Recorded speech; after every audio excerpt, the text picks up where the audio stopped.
Welcome to another edition of Anglican Unscripted. This is episode 236, the Brexit edition. I'm Kevin Carlson.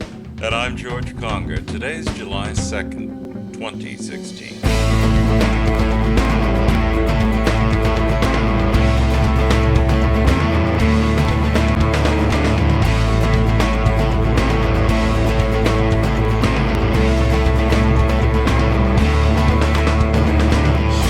Okay, George, this is actually the third time we're taping this. We get about halfway through and we forget about what we're talking about.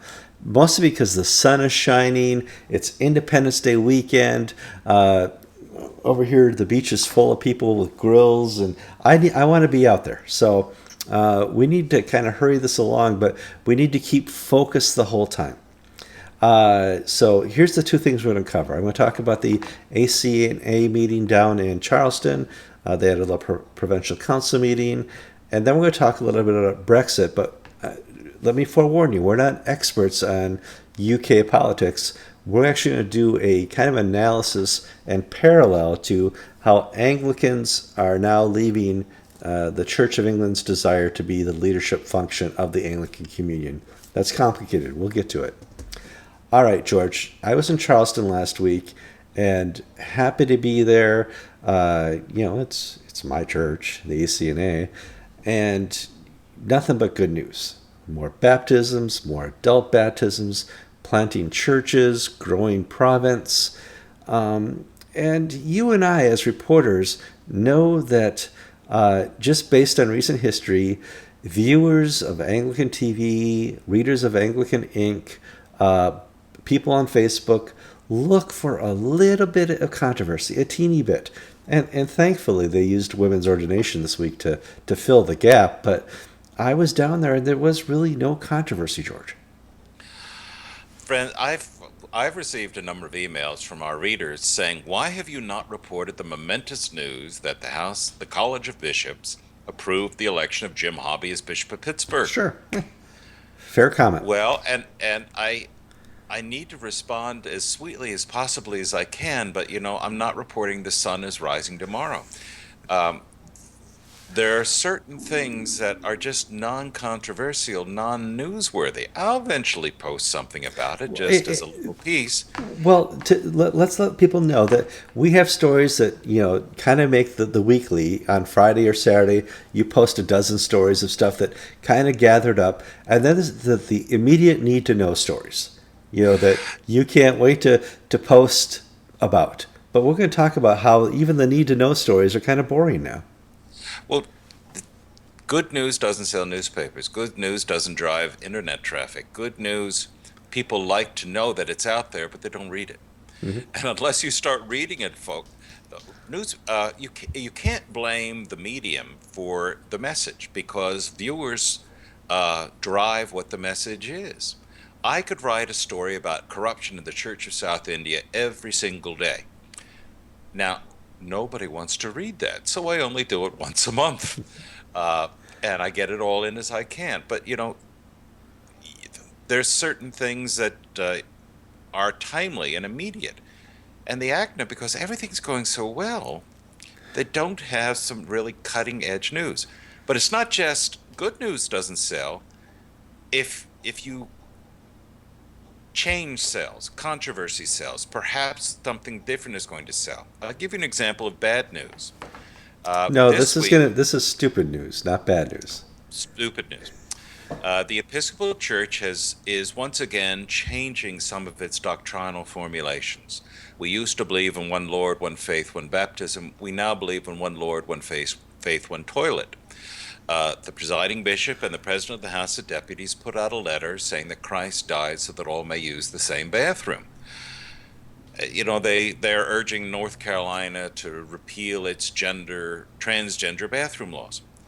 Friends, I have to tell you, at 8:15, you're not going to persuade a single legislator to change his vote. You're not going to get a single news editor in the big city offices to send out reporters to cover this.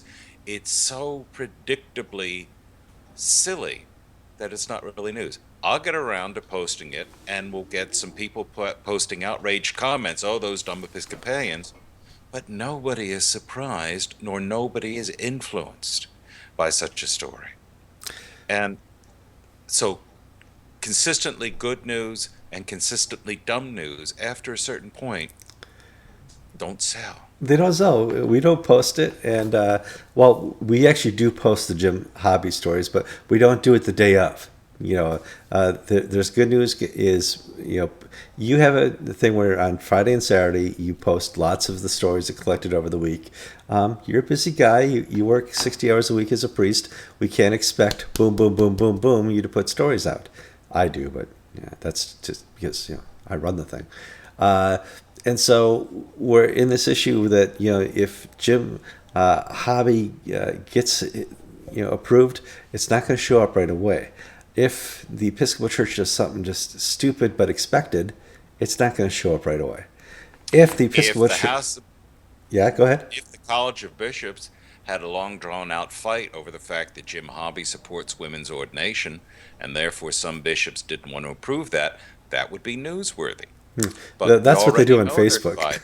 Yeah, We already know they're divided, sure. and yet, but this was not an issue in the approval of his No, election. no. So, Smooth on through. Great candidate. I got to meet him down at in Charleston. Talked to him for about 45 minutes. We're going to set up an interview sometime before his ordination in September. Good choice. Yeah. and and thinking of Charleston, here another example of, and I would call this bad news, Kevin, not necessarily dumb news. The Episcopal Church in South Carolina, the faction loyal to the national church, has elected a new provisional bishop. Charles von Rosenberg is retiring, um, and they've elected Gladstone Adams, goes by Who- Skip. Skip Adams. Wait a Skip minute. Adams. Wait. The Skip Adams from Central New York. Yes. Why is this bad news? Now, I've been writing for a long time, and I've got a long memory and an even deeper file clipping. Skip Adams, I wrote about for the Living Church magazine over the David Bollinger affair. No, what's the David Bollinger affair? David Bollinger was a rector in Owego, New York, I believe. And when he came in 2000, 2002, I don't have the details in front of me, he learned that one of his predecessors, a man named Ralph Johnson, had molested small boys in the congregation. David Bollinger passed this information on to the bishop, Skip Adams, who proceeded, allegedly, to sit on it, cover it up, and then began a campaign of vilification and persecution of David Bollinger for being a whistleblower and upsetting the boat of letting people know that there was a pedophile clergyman in the diocese. And Bishop Adams proceeded to bring Bollinger on to trial on some charges that were obviously trumped up to silence this man. And I think in the only instance of which I'm aware in the modern history of the Episcopal Church, an ecclesiastical trial court ruled against the bishop and found Bollinger not guilty of these charges.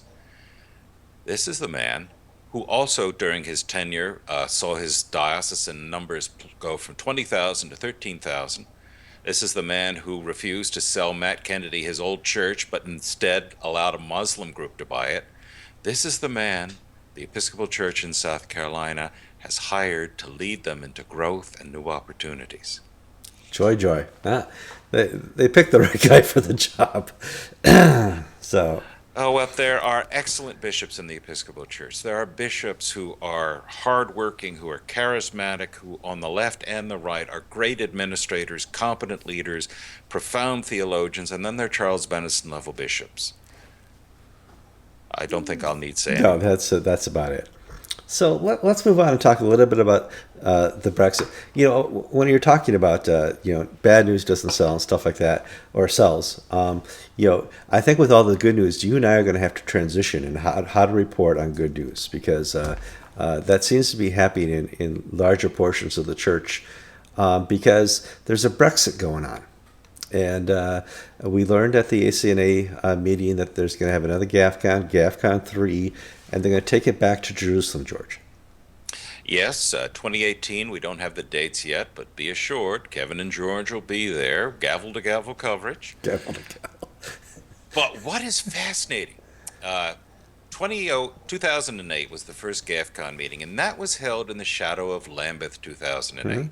There There was was very I remember apprehension at the meeting. You there's know, very conscious of the fact that this was being done in the shadow of the larger gathering of bishops. Many, not all, but many of the bishops at GAFCON were not going to go to Lambeth. Some were, but there was a sense of rival meetings. There's nothing like that today. no. And the reason why is even though there's a 2020 Lambeth conference on the horizon, the Lambeth conference doesn't matter. No. Canterbury doesn't matter. There's a sense among the leadership of GAFCON that Justin Welby is such a disappointment that it's not worth he doesn't matter anymore. Now, in the opening, I kind of compared this to Brexit. If you guys just woke up today, you were pulling a Rip Van Winkle for a couple weeks, the UK, the British Isles, voted to leave the European Union, which has been around for many, many years. I would say there's at least a quarter of the population of Europe has never lived without the European Union. They don't understand that. The older generation showed up to the polls, didn't believe the hype, and said, we want to be independent again. That feels so good. Independence rules. And we want to govern ourselves. We want to be sovereign. And we know it's going to upset some people. There's going to be a big hiccup across the world. It's going to be the vote heard around the world. We're standing up for Britain. And it happened. The Marcus reacted. David Cameron resigned. Justin Welby and the Archbishop of York issued statements saying, "Well, we need to go forward, with this." The whole world just took a deep breath for a minute and said, "Well, what's going to happen now?" You know what happened? Nothing. Well, something did happen. I would say, not in the British political realm because I'm not smart enough to know.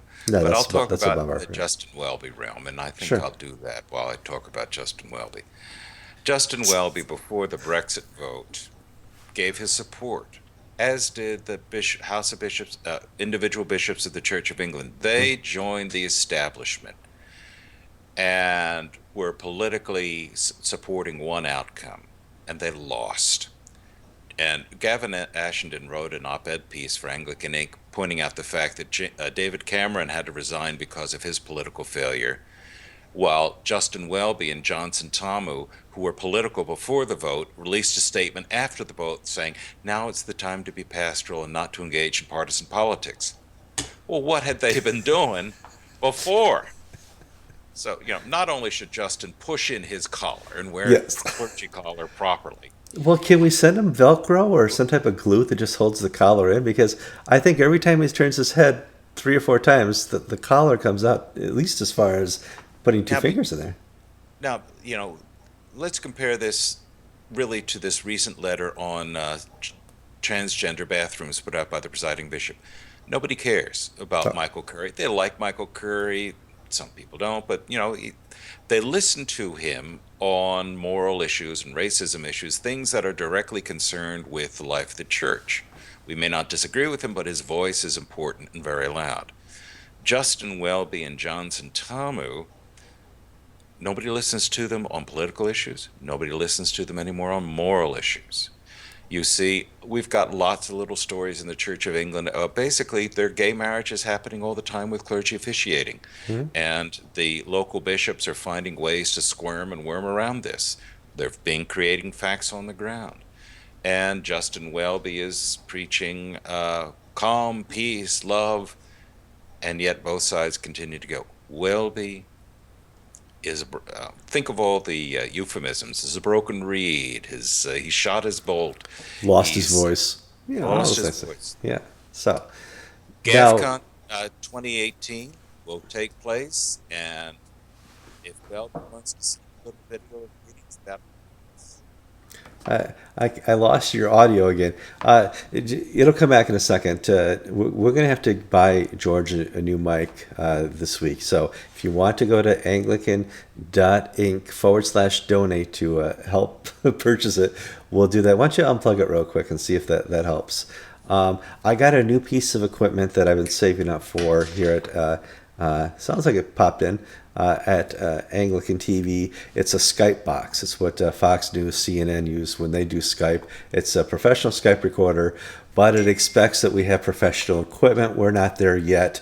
So we're going to buy George a new mic. If you could help donate to that, that'd be great. Do a little sound check. 1, 2, 3, 4, 5. All right, we got it. Good. See, So right now, what we use is a Campbell's tomato soup can. that's right. Here's the string. Between Connecticut and Florida. Uh-huh. Well, And sometimes there's a little vibration in the New York City area when they yeah. don't like what we're saying. It's humid up here. That's what's happening. So back to the Brexit. I think, as far as Anglicanism, you and I were talking about, at the first GAFCON, there was a little apprehension. What are we doing? Is this really going to, hurt our cause? By the time they had the second meeting, they were in stride. And I think by the third meeting, any worries about Canterbury, the other instruments of union, are pretty much over. They gave them their last hurrah. They had the primates gathering in January at Canterbury. They gave Justin Welby the chance to follow through and do what the primates desired.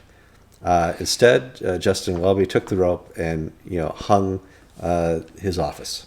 If you remember, Kevin, at the 2008 GAFCON conference, Henry Arambi, then the Archbishop of Uganda, told us that we're not going to Lambeth, and essentially the Church of Uganda is just going to sit out this next Archbishop, Rowan Williams. We're just going to sit out. He said that we'll wait till the next Archbishop. Yeah, because we think it's important to have a relationship with Canterbury, and not just for. Am I losing you again? Yeah, a little bit. Unplug it. Come on, you're going to make a good point. This will encourage people to donate. These microphones cost about $400. The National Security Agency, or 815, is trying to jam this book. That's right. Henry Arambi said Canterbury mattered in 2008. We're just going to sit this one Archbishop out. Nobody's talking this way anymore. No. Justin Welby the Archbishop of Canterbury does not have legal authority the way the Pope does, the way a patriarch does. He has moral authority. And people obey that authority when they respect the holder of the office. Nobody of consequence in the international community, be it Michael Curry, be it the GAFCON leadership, respects the moral authority of Justin Welby because his word has shown not to be his mom. Accurate, yes. Point, there's no longer. Yeah, I know.